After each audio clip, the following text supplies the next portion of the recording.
You sent us an email earlier today saying you watched the video that we put up today, but there's a few changes that need to be made in terms of filtering fluoride. Can you go into those?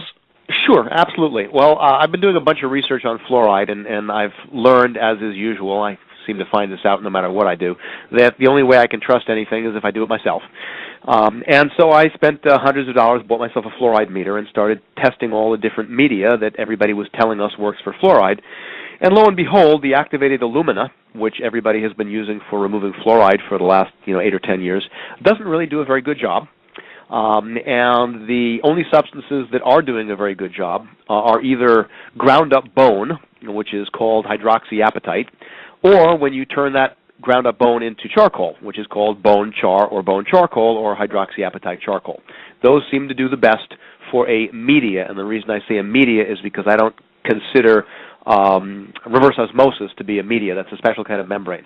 So I've now further tested reverse osmosis systems, like a few different ones from some of my patients and students, and it turns out that indeed, which I am very happy to report, reverse osmosis does remove fluoride. So if somebody wants a good way of pulling fluoride out, and you've got a reverse osmosis system, and you test it often enough to make sure it's doing its job, and you replace all the other non-reverse osmosis cartridges, that RO will pull the fluoride out. But if you want something other than RO, you pretty much have to put in some bone charcoal, and what that does is it changes the order of the filters that I install or that I recommend people to install. So on the video, I said the first thing you do is you put in this activated alumina filter to pull the fluoride out.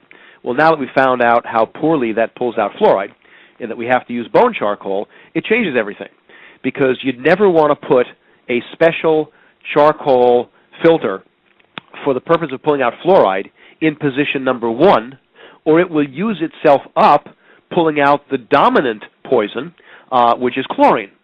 So you want to put the charcoal first, the carbon block first, to get all the chlorine out, and then it goes through the carbon block. Now it goes into the special fluoride filter or bone charcoal filter, because there really isn't anything left that the charcoal hasn't removed except the fluoride that the regular charcoal couldn't touch.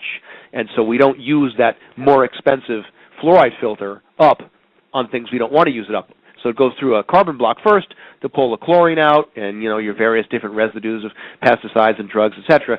Then it goes through the bone charcoal filter to knock your fluoride way down, and I'm sorry to say I have not found one that can pull the fluoride out. All we're doing is knocking it down. But of course, if we can take 0.8 parts per million and knock it down below 0.4 parts per million, we're doing a really, really good thing. And then the last filter, of course, in the filters that I like, is then it goes through the porcelain filter made by Dalton, which is just sort of like a laboratory-grade filter at the end. So it's nice to know that reverse osmosis, as long as it's working correctly, does in fact pull out fluoride, even though it pulls out all the good stuff also. And it's not nice to know that the activated alumina that everybody is promoting really does a lousy job, sometimes zero, in removing any fluoride, but that the bone charcoal will work as long as you're setting it up correctly.